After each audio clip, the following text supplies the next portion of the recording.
In 2017, Travis Kalanick was forced to resign as Uber CEO after footage emerged of him losing it in a discussion with an Uber driver who confronted him over failing fares and the difficulty to earn a sustainable income through Uber. This video is about the specific skill that seemed like Travis lacked that day, that is a core defining characteristics of a lead performer. This is the kind of skill that seldom gets taught, makes all the difference in business. That skill is stress management. Because business never gets easier, you have to get better. And one of the core principles of getting better is mastering your ability to sustain and leverage the stresses of your everyday business life. Welcome back, I'm Castillo, founder of Selfmastered, Peak Performance Institute for Entrepreneurs. If you're new to the channel, consider subscribing because we release videos every week on how to make you an elite performer so you can scale the easy way. This video is about stress management, which is crucial because the limits of your stress management ability is really the limits of your success. You're going to be facing stresses every single day. Your ability to handle them will determine the outcomes you eventually get. But in order to understand what is a stress, let's first define stress. So a stress is a generic response of the nervous system to perceived threats. We have to differentiate between stress, which is what actually happens in the nervous system, and stresses, which is the causes of that stress. Stresses and stress are different things. And your ability to handle stresses without triggering your stress system is the measure of your stress management skills.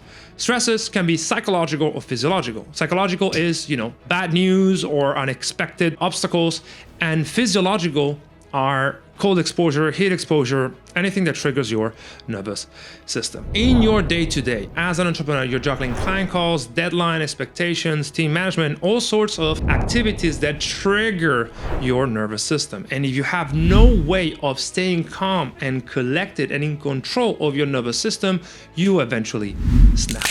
What does snapping mean? It means that your mental resilience, which is a measure of your stress management, how resilient your mind is to stresses, is overpowered by the amount of stresses that you're facing every day. And at that point, what happens is that the fear center of the brain, the amygdala, but all the other parts of the brain too, get triggered.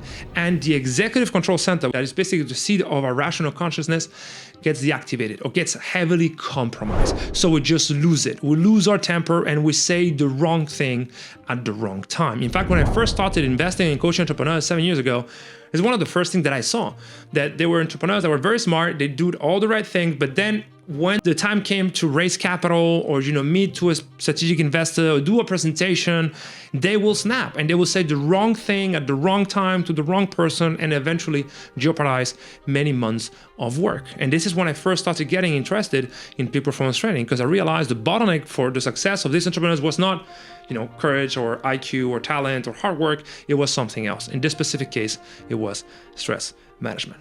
And as I always say, the limits of your stress management is the limits of your success. And all high octane occupations like astronauts, policemen, firefighters, they have specific training protocols to increase their mental resilience so they're able to deal with the stresses of the job. And you as an entrepreneur should have it too.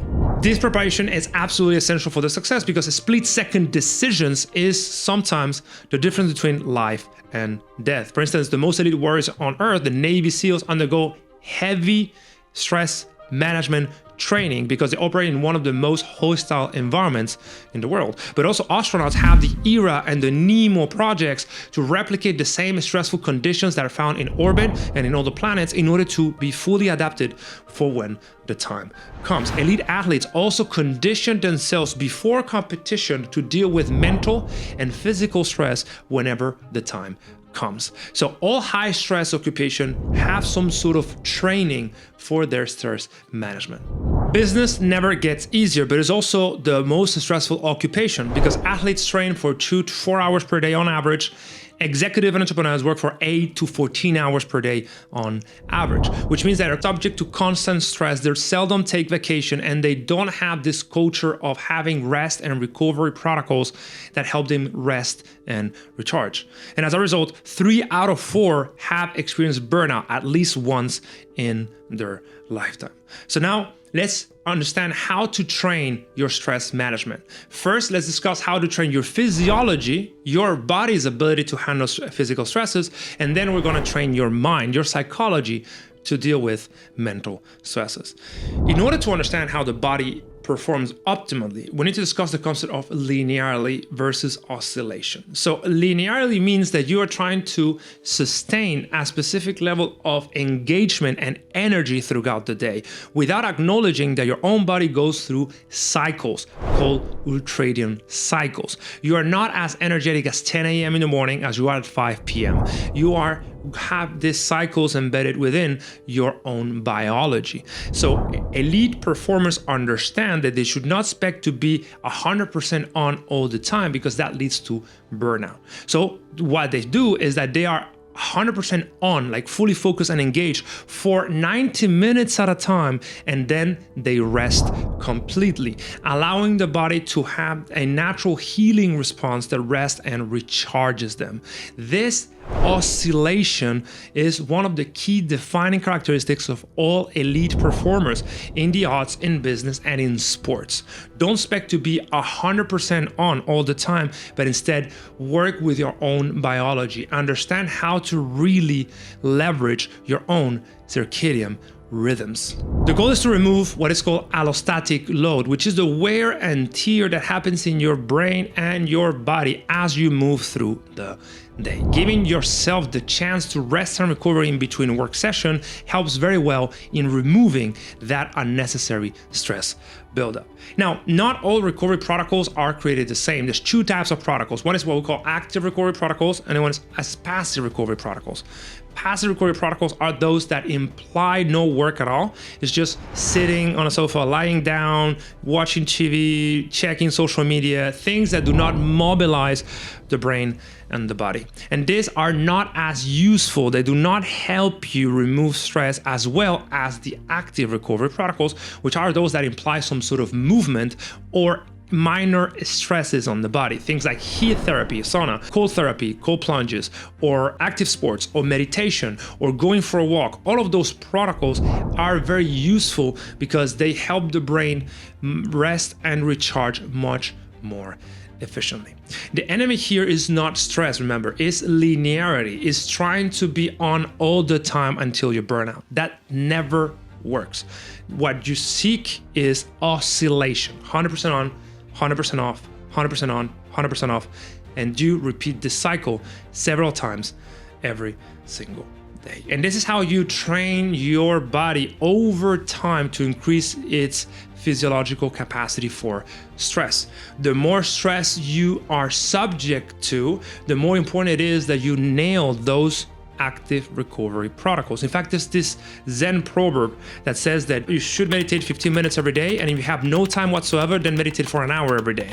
What this is telling you is that there's no other choice but to take care of yourself neurophysiologically, otherwise you will burn out. And this is how you take care of your physiology. But what about your psychology? Well, there's 3 protocols that I really like in order to hone our psychological response to stresses. The first one is called mental transmutation. This is how the Navy SEAL discussed this skill. It's your ability to substitute negative thoughts with positive thoughts. Every time you're hit with a trigger that creates an automatic negative thought, something like, this is bad, I am afraid, I'm not good enough, this is not going to work, all of those things, right? You just conscientiously realize that this is happening, that this thought is actually going through your head, and you change it. You create a new, empowering, positive thought that's substituted. So for instance, let's say you're going to walk on stage and say, I'm very afraid of this. Well, you can reframe it as saying, I am very excited to be here. I'm ready to perform. I deserve to do a good job. If a marketing campaign bombs, instead of saying, I'm just suck at marketing, you just say, I'm constantly getting better. This very simple protocol, which sounds a little bit cheesy to be honest, it is directly coming from the Navy SEALs playbook. It really works. It takes a little bit of training because the mind takes a little bit of time to adjust to new commands, but once you really get good at this, it really changes the game for you because you can automatically move from a negative state of mind to a positive state of mind. Of course, there's more training involved, and out of respect of our clients, I cannot show you exactly how everything is done, but if you really want to master your mind, book a call with us and we'll get it sorted. So that's protocol number one, mental transmutation. Protocol number two is what I call a mantra. Mantra is something used in meditation, is a word or a sound that you pay attention to in order to train your awareness. But when you use it to calm your mind, it's like a safe layer in the mind. I recall listening to Jocko Willink saying that every time something goes wrong, he just assumes that it's good. Is exactly how it's supposed to go. This is his mantra. Good. Someone fucked up? Good. Made a mistake? Good. I'm tired? Good. You just say that to yourself. If you manufacture a specific layer of the mind that you can go to every time you are under extreme stress, you will find resilience there, right? So imagine that you have so many stresses piling up, you're absolutely exhausted, you say, good, and you keep going. This is how you do it. And finally, the final protocol, which I believe is the most powerful, but you really need to train yourself, is what I call witness consciousness or systematic detachment. Is understanding that those thoughts and emotions that come to your mind are automatic. You don't choose them, but you can step away from them, see them from an external perspective, and let them go and let them dissolve. If you have this thought in your mind saying, I'm not good enough, I'm never going to amount to anything, and you don't pay attention to the thought, you just let it go every time it arises, guess what? You will stop having it over time because uninvited guests do not stay.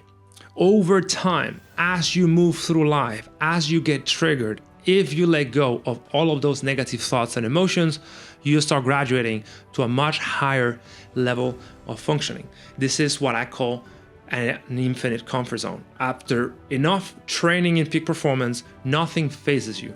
You are ready to tackle any challenge. You are happy to deal with reality for what it is, not for what you like it to be, which is one of the core distinctions of elite performers.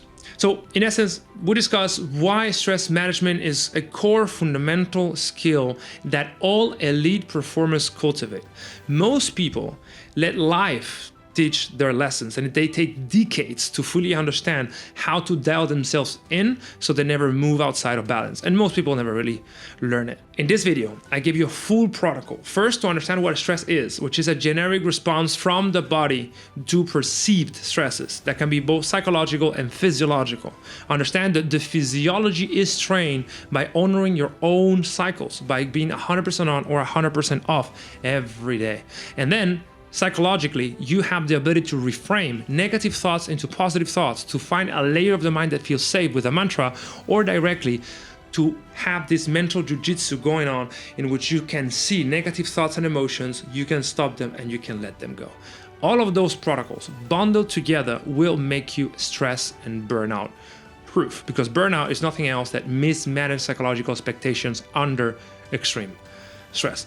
I hope this was useful. This is a core concept that you need to master. The limits of your success are the limits of your stress management. If you want to dig deeper into peak performance and how to really become everything you can, check this video here because it dives deeper into another aspect of peak performance that it complements stress management, and it is also very useful. And if you want a proven protocol to really master yourself in 12 weeks with scientific personalized protocols, book a call with us. And if we can help you, we will make sure this is the best investment in your life. And of course, until next time.